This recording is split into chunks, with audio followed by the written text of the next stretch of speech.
bukan pejabatnya ya, tapi ekonom yang melakukan prediksi itu, yang menghitung, mengkalkulasi pertumbuhan ekonomi itu kecepatan, dan dia minta maaf pada waktu itu, apologies, minta maaf, I'm sorry gitu. Tapi saya nggak minta untuk direvisi, saya bilang ya udah nggak apa-apa, kalau dipublish, saya akan membuat Anda gagal dengan menciptakan pertumbuhan ekonomi yang tinggi. Saya akan buktikan Anda salah, saya bilang. Karena saya akan ciptakan ekonomi yang lebih tinggi dari yang Anda prediksikan.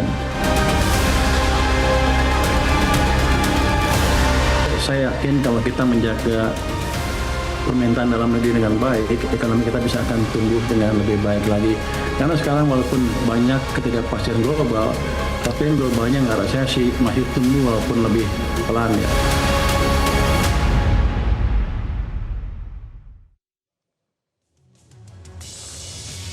Selamat malam pemirsa. Di tengah perekonomian global yang tidak menentu, Menteri Keuangan Purbaya Yudi Sadewa menegaskan Indonesia berhasil meyakinkan Bank Dunia, IMF, dan investor global bahwa ekonomi Indonesia ada di jalur yang benar. Di New York dan Washington DC, Amerika Serikat, Menteri Keuangan Indonesia menyatakan dunia percaya kepada Indonesia. Seperti apa fakta di lapangan? Pemirsa, bersama saya Leona Samosir, inilah Top Economy.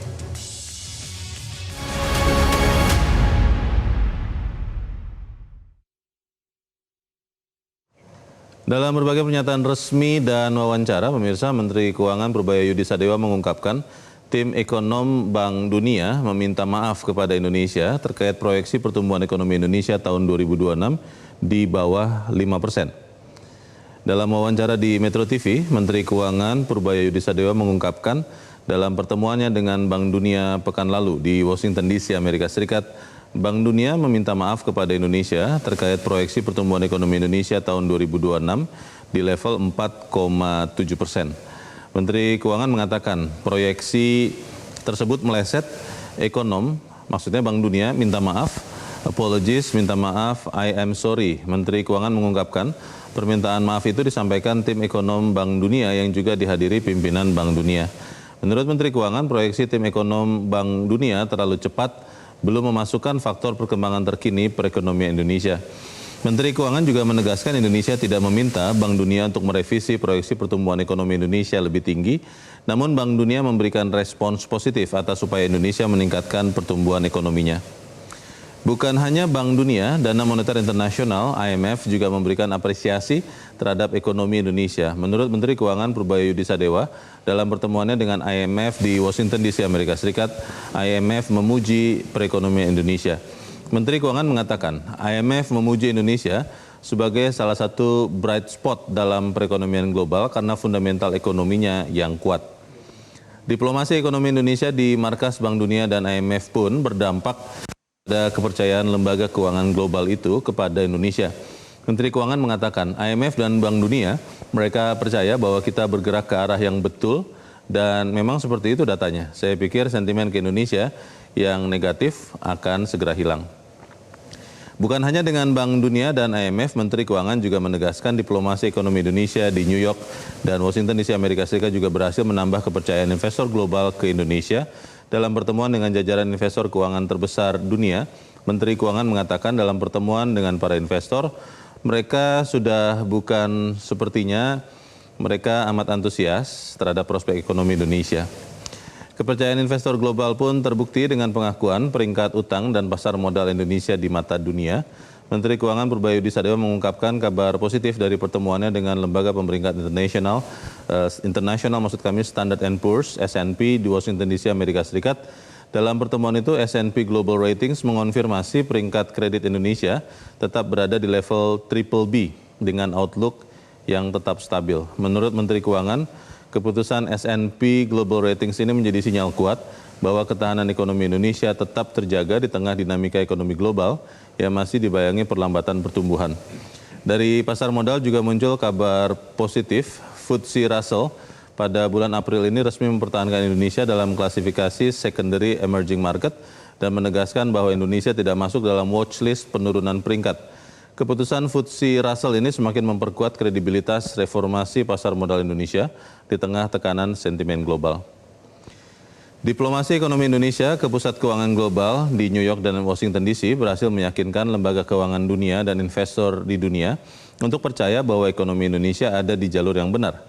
Kita akan pastikan fakta di lapangan hasil dari diplomasi ekonomi yang dipimpin Menteri Keuangan Purbaya Yudi Sadewa ini berdampak langsung kepada stabilitas ekonomi dan pertumbuhan ekonomi Indonesia.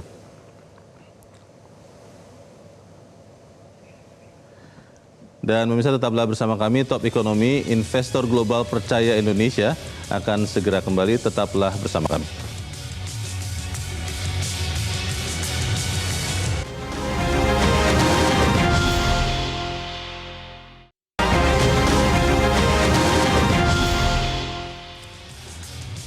Terima kasih Anda masih bersama kami pemirsa, dan pada malam ini telah bergabung bersama kita dua orang narasumber. Yang pertama hadir secara fisik langsung di Studio 1 Metro TV, anggota Komisi 11 DPR RI dari fraksi Gerindra, Kamru Samad. Kang Samad, selamat malam. Selamat malam, Pak Leo. Terima kasih sudah disempatkan hadir di tempat ini. Dan juga pemirsa telah bergabung bersama kita lewat sambungan telekonferensi dari luar studio, Direktur Eksekutif Core Indonesia, Muhammad Faisal. Mas Faisal, selamat malam. Selamat malam, Bang Leo. Ya, terima kasih sudah memberikan waktunya. Sebelum ke Kang Samad, saya ingin ke Mas Faisal dulu. Mas Faisal, mendengar juga bahwa hasil diplomasi ekonomi Indonesia di Amerika bisa meyakinkan rating agency dan Bank Dunia, atau seperti apa yang Anda dengar, Mas Faisal? Ya, sepertinya memang kalau melihat dari nafas dan persepsi pada umumnya, ya mulai dari World Bank, IMF, sebelum-sebelumnya juga kan ada Moody's dan juga Fitch ya. Jadi punya catatannya memang agak kurang baik ya terhadap kondisi stabilitas makro kita lah ya pada umumnya ya. Okay. Nah, tapi kemudian dengan kedatangan Menteri Keuangan dan juga rombongan memberikan penjelasan, sepertinya memang ada penjelasan yang cukup masuk akal untuk mereka terima, walaupun not necessarily kemudian mengubah proyeksi. Nah, karena pikir pada saat yang sama respon daripada Menteri Keuangan juga cukup baik ya. Maksud saya itu tidak meminta untuk mengubah proyeksi, tapi membuktikan. Jadi akan membuktikan. Nah, ini yang saya pikir penting ya, karena kepercayaan itu kan pada dasarnya itu trust is earned ya, bukan forced ya. Jadi artinya ingin melihat bagaimana bukti konkretnya, dan itu yang mestinya dilakukan. Dan respon dari Menteri Keuangan saya pikir sudah cukup tepat, bahwa nanti kita buktikan bahwa itu tidak benar. Nah, jadi hal seperti ini paling tidak yang di satu sisi walaupun hasil konkretnya belum kelihatan, maksudnya hasil dari kuartal 1 seperti apa, hasil pertumbuhan ekonominya, tapi respon seperti ini penting dan cukup masuk akal, make sense bagi World Bank, IMF dan juga mungkin investor. Di sisi yang lain pemerintah juga tidak memaksakan ya, tapi memang harus membuktikan bahwa memang kita pada dasarnya, kalau memang pada dasarnya makroekonomi kita masih relatif kuat walaupun dalam kondisi perang, nah itu yang kemudian dibuktikan gitu. Baik. Para pemirsa, memang kami sudah hampir berhasil mendatangkan Dirjen Strategi Ekonomi dan Fiskal Kementerian Keuangan, Febrio Kacaribo, tapi beliau berhalangan hadir. Tapi saya ingin bertanya ke Kang Samad.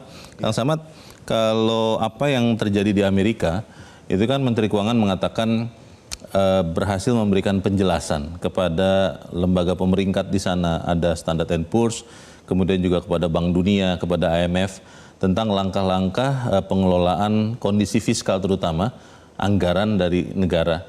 Kalau Anda melihat ini sesuatu yang serta-merta akan mendatangkan investasi asing ke Indonesia lagi, atau memang ini perlu ditindaklanjuti dengan langkah lanjutan, misalnya kalau ada efisiensi, ya harus lebih dikonkretkan lagi, atau yang memang masih bisa diefisienkan harus diefisienkan lagi. Bagaimana Kang Samad? Bang Leo, saya kira yang pertama kita mesti mengapresiasi upaya pemerintah untuk melakukan diplomasi ekonomi.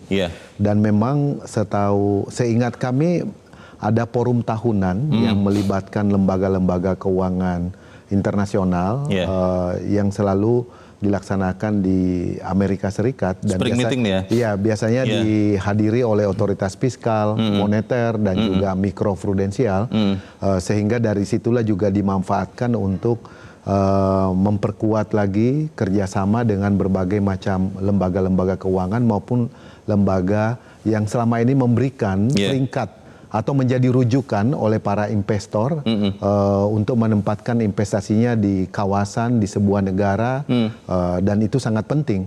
Dan kalau kita mendengar tone-nya yang disampaikan oleh Menteri Keuangan, maka tentu ini sesuatu yang sangat positif, bahwa kita perlu waktu untuk membuktikan kepada dunia bahwa fundamental ekonomi Indonesia itu cukup baik dan arah kebijakan on the right track.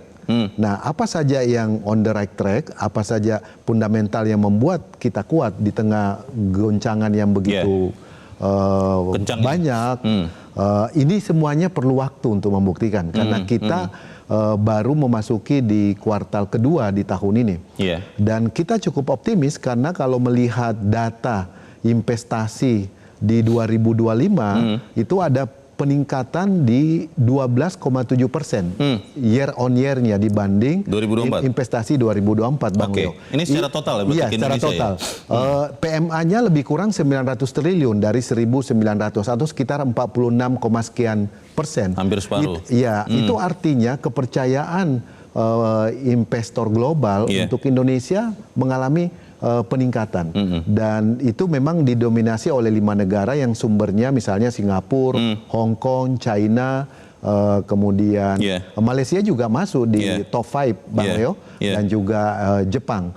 Nah, ini berarti sudah on the right track kebijakan pemerintah. Nah, tinggal memang beberapa hal yang harus kita benahi yang Bang Leo sampaikan tadi.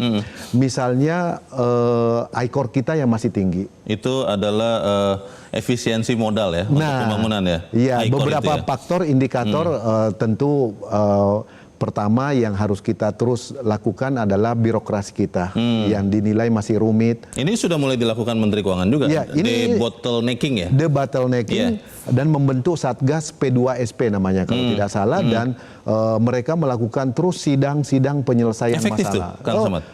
Saya dengar ada 40 lebih kasus pengaduan dan bisa dieksekusi dengan terukur, terrealisasi karena melibatkan kementerian dan lembaga yang memang ada tim task force-nya untuk itu, ada satgasnya, ada bottlenecking itu. Dan itu menurut saya sangat tepat untuk dilakukan karena kendala utama selain birokrasi yang rumit memang juga ada masalah misalnya kualitas SDM kita yang masih rendah. Itu kemudian diintervensi oleh pemerintah melalui penyediaan sarana pendidikan, sekolah unggulan bagi masyarakat kelas bawah disiapkan sekolah rakyat, bagi yang kekurangan gizi disiapkan makan gizi, MBG dan seterusnya. Ini adalah komitmen kita supaya kita bisa mengatasi permasalahan tersebut sehingga ICOR kita itu bisa lebih baik. Sekarang kan di 6 sampai 7 di 2023 terakhir ini. Baik. Itu Bang Leo. Baik, terima kasih Kang Samad. Mas Faisal, mungkin untuk Mas Faisal, Kang Samad dan saya, kita mungkin paham ya apa sih makna dari country rating kepada ekonomi suatu negara. Tapi secara sederhana, Mas Faisal, ini kan kita untuk Moody's dan Fitch tetap investment grade, tapi untuk outlook-nya dari stabil ke negatif. Tapi Standard & Poor's menurut Pak Purbaya itu mempertahankan di triple B. Kalau kemudian misalnya tadi stable menjadi negatif, itu maknanya kepada ekonomi Indonesia itu seperti apa sih dan kenapa itu harus dijaga, Mas Faisal? Ya, ke risiko pembiayaan untuk masuk ke Indonesia gitu ya, intinya untuk menanamkan modal untuk khususnya ini portfolio ya. Sebetulnya yang direct investment juga penting, tapi dalam konteks ini juga portfolio yang utama, bahwa risiko lebih besar ya, dan itu dipengaruhi kondisi makroekonomi ya, kondisi makroekonomi dan juga arah dan tata kelola daripada kebijakan. Karena kalau lihat dari alasan outlook-nya itu mirip-mirip ya. Jadi arah kebijakan, efektivitas kebijakan, Iya. koordinasi, kemudian tata kelola fiskal. Selalu diulang berapa kali itu tata kelola fiskal, lalu bagaimana misalnya peluang daripada sektor swasta dengan adanya Iya. dana antara, dana juga disebut gitu ya. Nah, jadi Iya. itu semuanya kan sebetulnya bagaimana perspektif orang investor untuk berinvestasi di Indonesia gitu ya. Dan kalau kemudian tata kelola kebijakan, tata kelola fiskal ya tidak prudent ya, dan ruang untuk pelaku swasta, investor swasta itu banyak dihalangi oleh berbagai macam kendala, ini yang kemudian bisa nanti kalau tidak Oke. diperbaiki ya tentu saja sampai dengan Ya. jangka waktu kalau nggak salah dari kemarin itu 6 bulan ya. Nah itu akan bisa menurunkan akhirnya dari sisi ratingnya gitu. Nah tapi outlook itu artinya adalah warning di awal supaya Oh, harus ada perbaikan gitu untuk oke. supaya tidak terjadi penurunan rating gitu. Baik. Mas Faisal, kalau bicara disiplin fiskal, Menteri Keuangan Purbaya juga meyakinkan kita semua, juga termasuk investor atau lembaga internasional di Amerika, bahwa disiplin fiskal itu dijaga pemerintah, tidak akan kena atau bahkan sampai melampaui 3% defisit dari PDB. Anda melihat langkah-langkah pemerintah yang sudah dilakukan untuk menghemat anggaran sekarang itu efektif, atau memang masih ada yang masih bisa dilakukan lagi, Mas Faisal? Satu hal bahwa keputusan untuk menahan defisit tidak lebih dari 3% itu saya pikir krusial ya untuk diambil dan penting ya untuk tadi menjaga kepercayaan, karena yang dikhawatirkan tadi kalau tata kelolanya tidak baik ini jangan-jangan defisit mau dilebarkan ya sehingga beban fiskal menjadi lebih berat. Nah itu pertanyaannya, kalau kemudian lebih lebar lagi defisitnya, apalagi lebih lebar dari 3%, bagaimana tata kelolanya? Bagaimana kemudian mengembalikan tambahan utang pokok dan juga bunganya kan itu. Nah, jadi ketika dikatakan tidak sampai 3%. Nah, ini saya pikir itu memberikan sinyal yang cukup positif. Nah, tinggal bagaimana caranya supaya tidak lebih dari 3%, kan begitu ya. Karena kalau melihat dari kuartal 1 ya, APBN kita Januari sampai dengan Maret, pada faktanya defisitnya 240 triliun. Yang artinya hampir 2,5 kali defisit pada 2025 yang kuartal satunya itu 99 triliun. Nah, jadi artinya kan untuk bisa mempertahankan tidak sampai 3%, ini kan extra effort itu dibandingkan dengan tahun yang lalu gitu ya. Jadi lebih keras memang kayaknya. Satu otomatis adalah efisiensi, dan itu disampaikan dengan secara loud and clear oleh Pak Presiden juga, kita harus efisiensi. Nah, tapi saya pernah kasih catatan juga, kalau efisiensinya saja ya dan sama seperti tahun 2025 nih bisa juga kena di ekonomi, dan itu yang tidak diinginkan juga kan. Nah, jadi ada trade off ya, mau efisiensi tapi kalau efisiensinya itu kemudian terlalu mencekik sektor-sektor yang sekarang misalnya sudah tertati-tati atau kelas menengah ke bawah.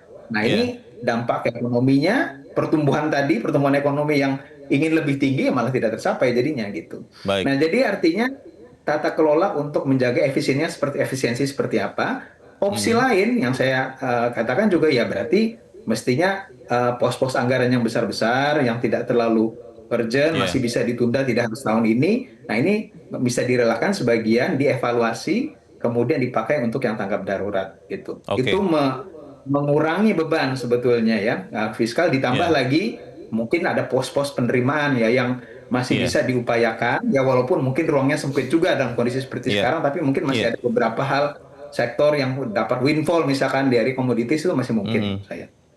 Terima kasih Mas Faisal.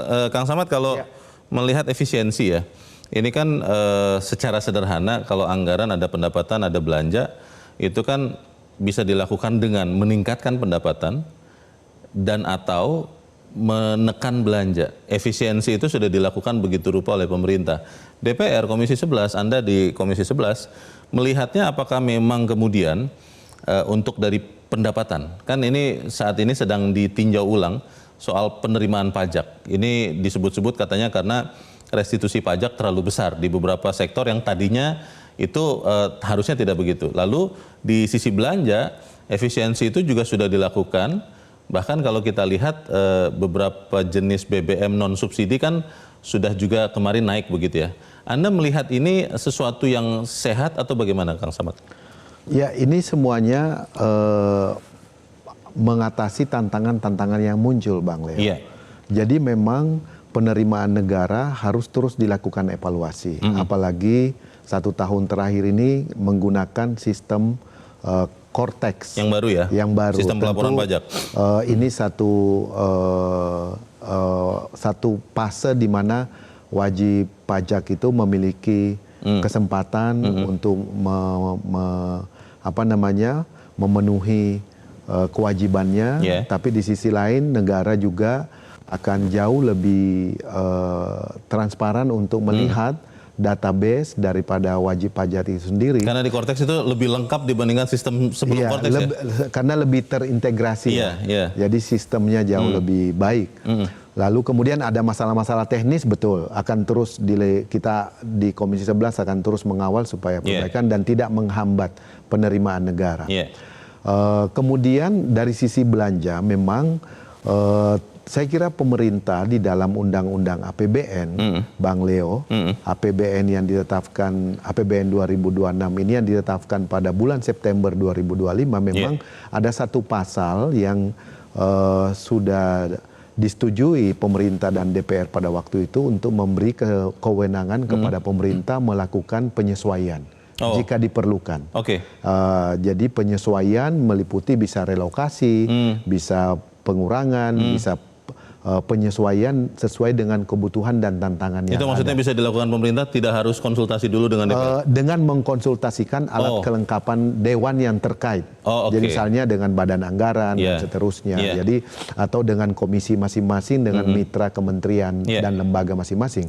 Jadi kita sudah mengantisipasi karena kita udah prediksi bahwa dalam situasi seperti ini penuh uncertainty. Jadi supaya untuk memudahkan pemerintah lebih agile menghadapi volatilitas yang terus terjadi di tengah gelombang ekonomi saat ini. Kita memang Kang Samad dan Mas Faisal dan pemirsa juga harus melihat bahwa gejolak di ekonomi dunia termasuk Indonesia itu disebabkan karena krisis di Timur Tengah. Saat ini saat kita berdiskusi ini antara Iran dan Amerika Serikat, kita belum tahu ujungnya.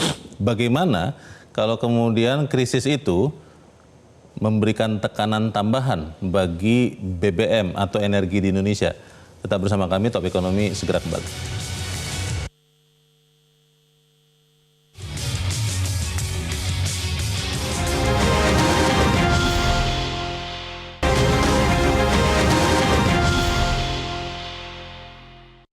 Ada yang bilang pertumbuhan kita cuma 4,7% itu World Bank kan ya.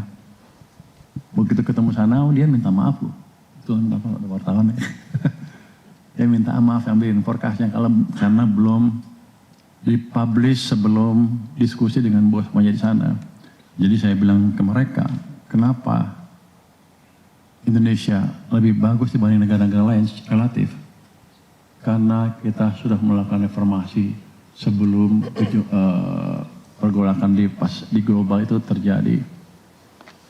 Sebelum perang kita udah perbaikan ekonominya di sini, reformasi di pajak, bea cukai dan lain-lain sehingga kondisi APBN kita kuat. Ya pemirsa, yang baru saja Anda dengarkan adalah keterangan dari Menteri Keuangan Purbaya Yudisadewa yang mengatakan bahwa saat bertemu di Amerika Serikat, ekonom Bank Dunia yang menurunkan atau memangkas proyeksi pertumbuhan ekonomi Indonesia itu minta maaf kepada Menteri Keuangan dan mengatakan bahwa itu belum atau terlalu dini disampaikan. Saya ingin ke Mas Faisal. Mas Faisal, kalau Anda lihat proyeksi itu kan bisa dilakukan dengan tingkat akurasi yang berbeda-beda ya. Dan ya namanya juga proyeksi Mas Faisal, bisa tepat, bisa tidak. Kalau Anda lihat yang dilakukan oleh Bank Dunia untuk memproyeksi pertumbuhan ekonomi Indonesia di revise down mendekati 5% sih masih, itu memang sesuatu yang mendekati kenyataan atau seperti apa Mas Faisal?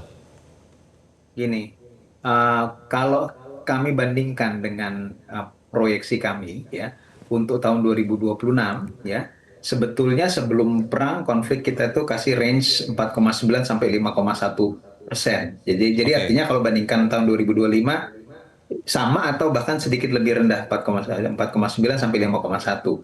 Hmm.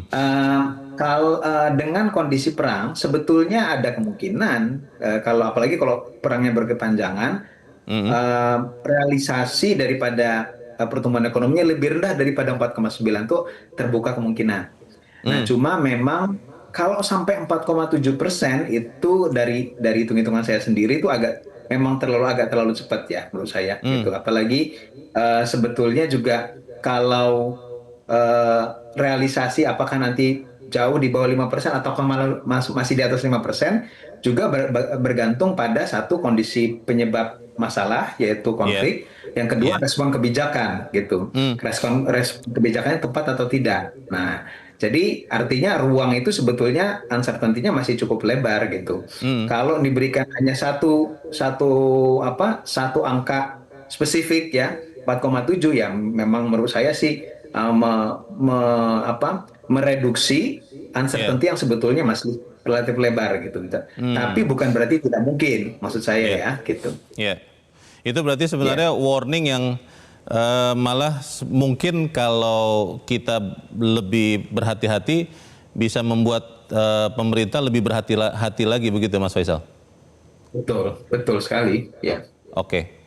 Kang Samad, tadi Pak Menteri Keuangan mengatakan Bank Dunia itu mengatakan yang mengeluarkan proyeksi ya, bukan pimpinannya, di penjelasannya dikatakan bahwa ekonomnya yang memberikan proyeksi meminta maaf karena merasa terlalu cepat untuk menyampaikan proyeksi pertumbuhan ekonomi Indonesia.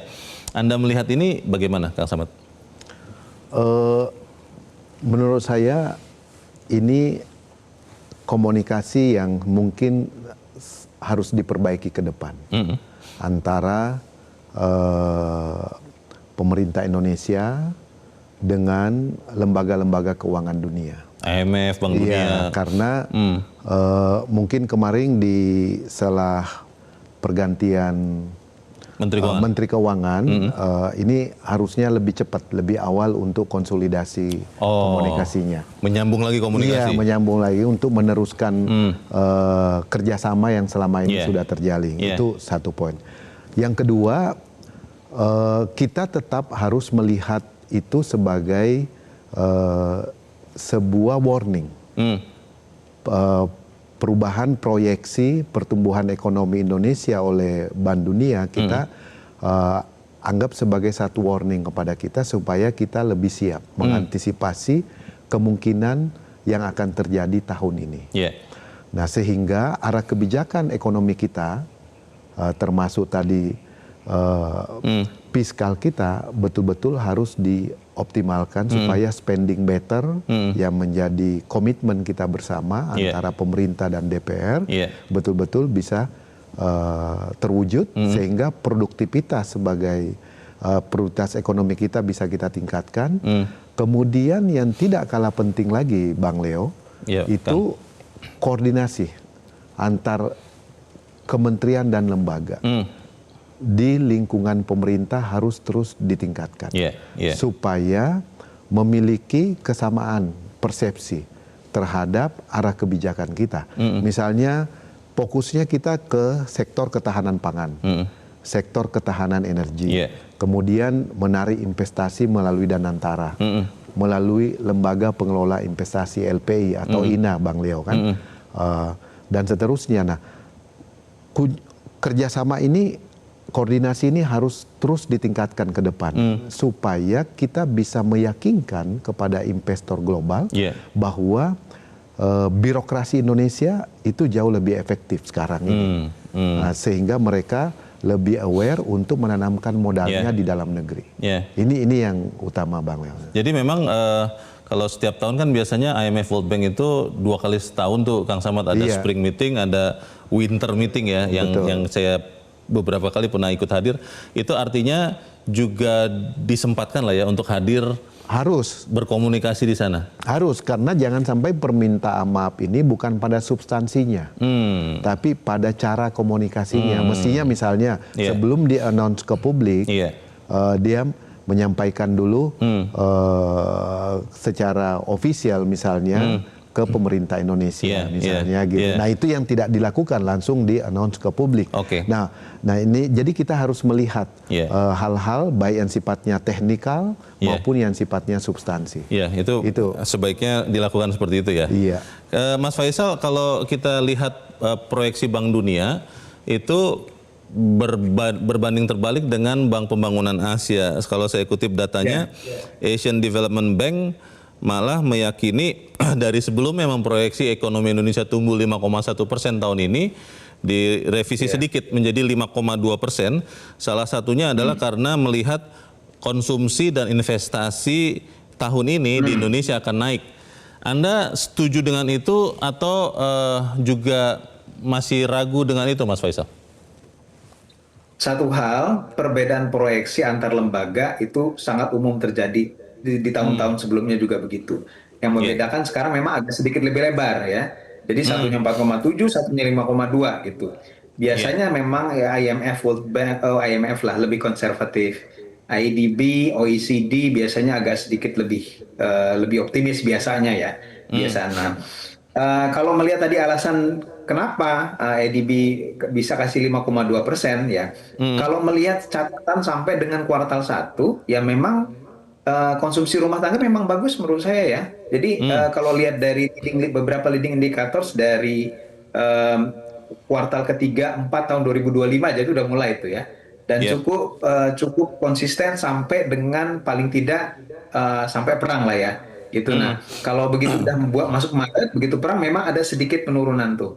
Udah mulai kelihatan perubahan trennya gitu. Tapi sebelum-sebelumnya memang bagus ya menurut saya dan ada alasan memang untuk itu. Walaupun mungkin ada masalah ya, tapi kelas menengah bawah masih belum pulih ya itu memang betul. Jadi masalah distribusi. Tapi secara agregat itu memang relatif kuat ya. Buktinya juga industri manufakturnya juga dari PMI manufaktur itu naik 53 tuh di Februari ya dan penyebabnya itu adalah konsumsi domestik tuh. Karena kalau konsumsi order dari luar negeri itu udah memang turun udah sejak lama gitu. Nah, jadi ada leading indicator yang mengatakan memang kuat itu ya. Investasi juga sebetulnya terutama yang PMDN ini ya. PMDN yang cukup tinggi ternyata pertumbuhannya walaupun yang PMA itu tidak terlalu bagus sebetulnya ya. Finally memang tumbuh masih positif tapi sangat kecil sekali. Tapi PMDN ternyata yang naik ya. Dan artinya dua alasan tadi konsumsi rumah tangga dan investasi itu memang ya betul adanya. Nah tapi kita perlu melihat faktor perang ya. Karena ini bisa jadi ada perubahan yang cukup signifikan setelah perang gitu ya. Ambil contoh saja yang berpotensi adalah ketika ada inflasi, kemudian fiskal harus pembiayaannya harus lebih besar, ada dampak terhadap efisiensi itu akan mengurangi potensi pertumbuhan dari satu belanja pemerintah, yang kedua juga adalah konsumsi rumah tangga juga kena gitu.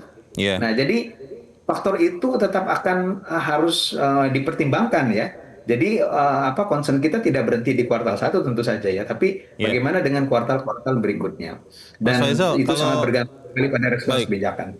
Mas Faisal, kalau bicara soal harga BBM, di banyak kesempatan Menteri Keuangan Purbaya mengatakan kalau harga minyak mentah dunia, katakan sampai akhir tahun 2026 ini tetap di harga sekitar $100 Amerika per barel, anggaran masih sanggup untuk menyerapnya sehingga tidak perlu menaikkan harga BBM bersubsidi sampai akhir tahun ini. Tapi kalau sampai 120 atau ke atas, itu mungkin yang harus berubah. Anda melihat itu bisa dijaga, BBM bersubsidi tidak perlu naik sampai akhir tahun ini atau seperti apa, Mas Faisal? Oke, kalau kita ikutin asumsi tadi, bahwa rata-rata harga ICP itu sampai $100 ya, sampai dengan Desember kan itu yang dikatakan Pak Menteri juga ya. Nah lalu anggaplah bahwa nilai tukar yang juga menentukan itu tidak tembus di 17.000 ya, mungkin hampir 17.000 tapi nggak tembus ya. Nah ini potensinya bisa menambah subsidi energi itu 200 triliun atau lebih ya. 200 triliun lebih bisa nggak diserap oleh APBN? Menurut saya masih bisa. Masih bisa, tinggal kan trade off-nya gitu ya. Mau ambil dari mana ini gitu. Nah, dari efisiensi jelas diperlukan dan alokasi dari tadi pos-pos yang besar-besar. Kalau 200 triliun masih bisa menurut saya. Tapi ada trade off ya. Nah, itu tinggal mengelola bagaimana trade off-nya ini meminimalisir risikonya terhadap ekonomi itu, Mas. Kang Samad, di berbagai kesempatan Menteri Keuangan mengatakan keuntungan Indonesia tahun ini adalah ada sisa anggaran lebih sekitar 400-an triliun yang tadi dibilang Mas Faisal kalau ada tambahan subsidi energi sekitar 200 triliun itu masih bisa diserap.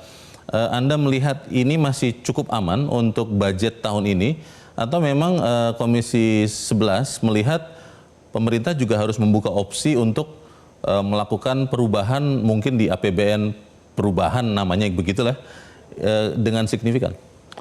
Bang Leo, jadi kita udah lakukan simulasi ya dengan Menteri Keuangan dengan harga ICP misalnya di posisi $100 per barrel average-nya kira-kira begitu sampai dengan Desember itu relatif masih aman. Tidak perlu naik harga BBM bersubsidi? Tidak perlu harga BBM subsidi karena juga kita menghitung pengguna BBM subsidi ini kan banyak turunannya. Misalnya layanan kereta api, kemudian layanan ASDP, layanan Pelni, layanan Damri. Itu ratusan juta rakyat kita setiap tahun menggunakan layanan transportasi itu baru di moda transportasi dan di situ menggunakan BBM bersubsidi dan itu harus kita hitung multiplier efeknya, Mas. Dan itu rata-rata masyarakat menengah ke bawah yang menggunakan segmen moda transportasi tersebut. Nah, kemudian kita juga bersyukur nih Bang Leo karena kita juga melihat bahwa industri manufaktur kita itu mengalami penguatan, termasuk juga industri pengolahan. Dari itu kemudian kita bisa lihat angkanya sampai dengan 2025 ekspor kita juga mengalami peningkatan. Nah, kalau ini terus kita bisa jaga kontinu sampai dengan akhir kuartal keempat atau kuartal keempat tahun ini, maka saya yakin ekonomi kita tetap akan tumbuh di atas 5%. Itu sesuai dengan harapan di dalam undang-undang APBN. Tapi kita. Kang Samad, kalau ini saya mengatakan kalau ini amit-amit ya. Kalau konflik di Timur Tengah itu ternyata agak panjang nih, kan tadinya kita berharap bahwa ini akan segera selesai. Kemarin gencatan senjata akan diikuti dengan kesepakatan damai yang permanen, tapi ini kan kita masih serba tanda tanya ini ujungnya seperti apa.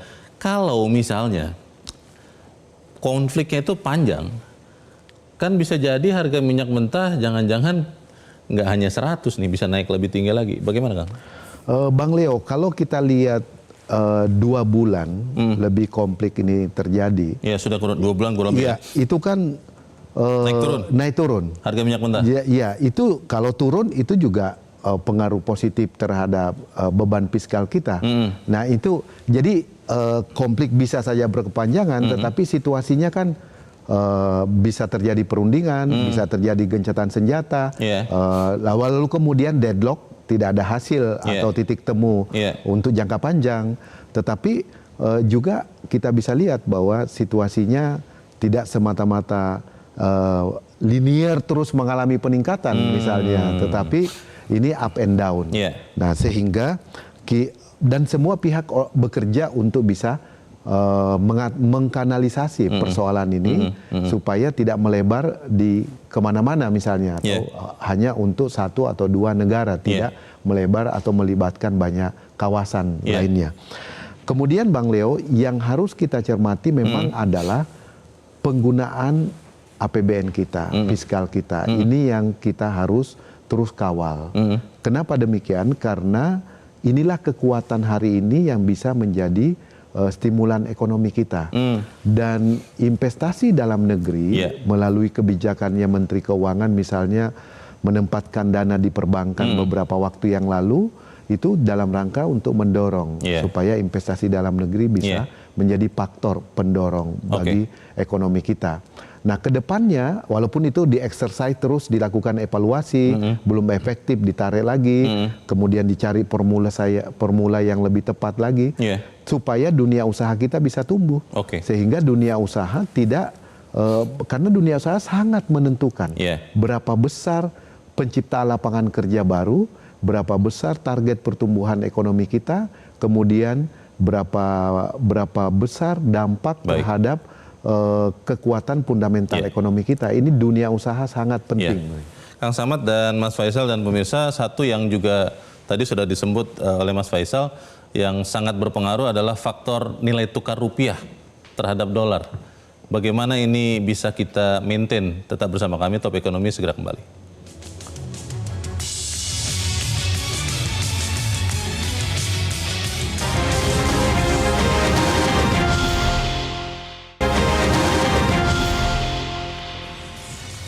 Terima kasih pemirsa Anda masih bersama kami dan kita ada di bagian akhir dari diskusi kita malam ini. Mas Faisal, kalau kita berandai-andai bahwa kondisi di Timur Tengah, Iran, Amerika ini bisa berakhir katakanlah di triwulan ketiga tahun ini, itu pasti mudah. Tapi kalau kemudian prolong ya, misalnya panjang sampai akhir tahun, apa yang harus dilakukan pemerintah Indonesia, Mas Faisal? Ya. Kalau panjang berarti ya segala opsi sebetulnya untuk meminimalisir resiko harus dieksplor ya. Dan kalau tadi memang untuk saat sekarang misalnya ya menahan harga BBM bersubsidi mungkin masih memungkinkan ya. Katakanlah tadi dia sampai kalau harga minyaknya $100 per barrel.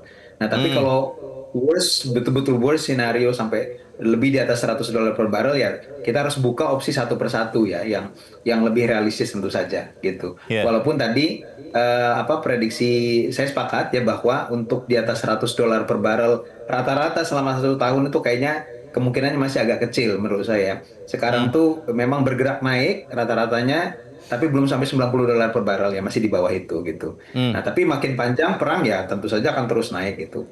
Nah jadi itu opsi satu ya, opsi harus dibuka untuk hal-hal yang tadinya mungkin belum kita buka opsinya, termasuk masalah BBM yang bersubsidi ya, karena itu cukup besar memang membengkaknya nanti.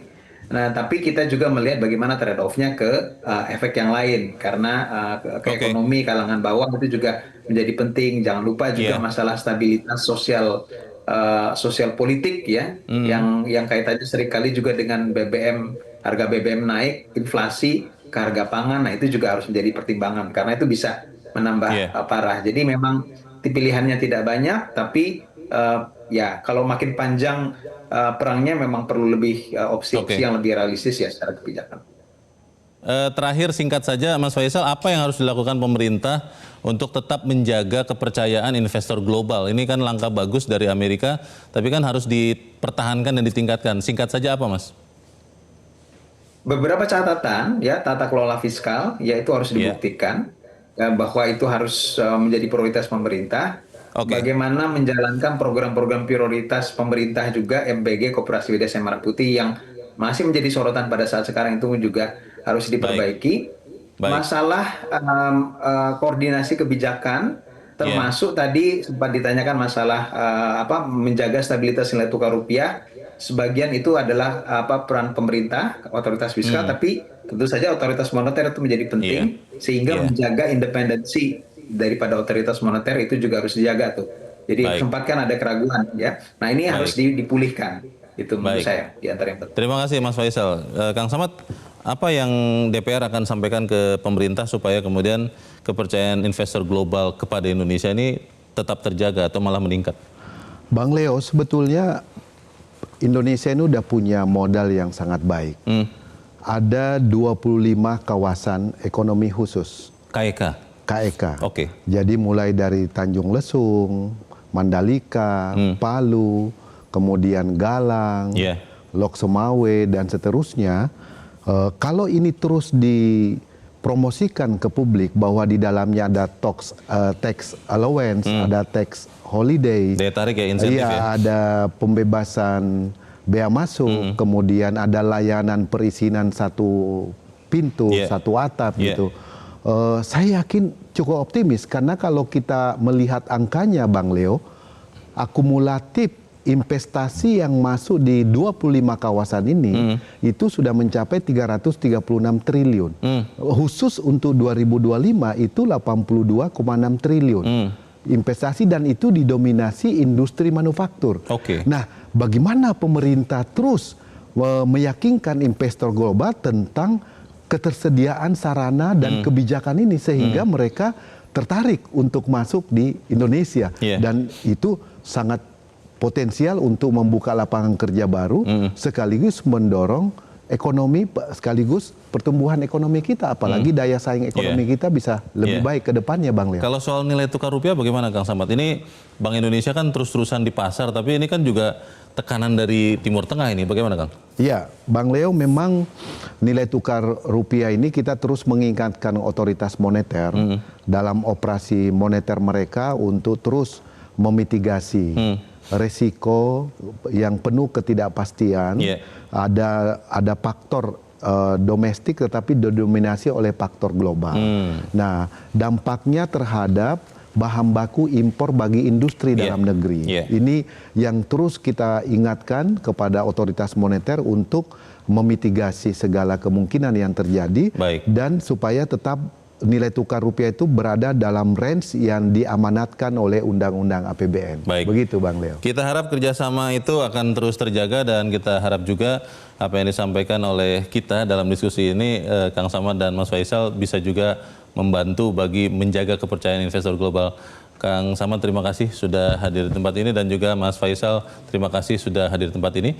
Saya Leonard Samosi, pemirsa berterima kasih Anda sudah menyimak Top Ekonomi untuk malam ini. Selamat malam, sampai jumpa.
Metro TV.